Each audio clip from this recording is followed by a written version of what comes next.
ईरान ने फौजी कार्रवाइयां जारी रखने का ऐलान कर दिया। ईरानी सदर मसूद पज़ेश्कियान ने रहबर आला सैयद अली खामनाई की शहादत के बाद अपने पहले वीडियो पैगाम में वाज़ेह किया है कि ईरानी फौज की कार्रवाइयां जारी रहेंगी। मुसल्लह अफवाज दुश्मन के ठिकानों को तबाह करने के लिए भरपूर कार्रवाइयां कर रही है, हमेशा की तरह दुश्मनों को मायूस करेंगे।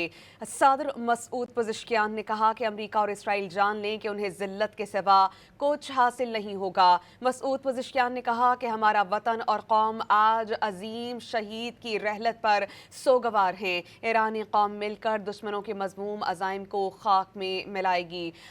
ईरान ने फौजी कार्रवाइयां जारी रखने का ऐलान कर दिया है। ईरानी सदर मसूद पज़ेश्कियान ने रहबर आला सैयद अली खामनाई की शहादत के बाद अपने पहले वीडियो पैगाम में वाज़ेह किया कि ईरानी फौज अपनी कार्रवाइयां जारी रखेगी। مسلح جمهوری اسلامی ایران با قدرت در برهم کوبیدن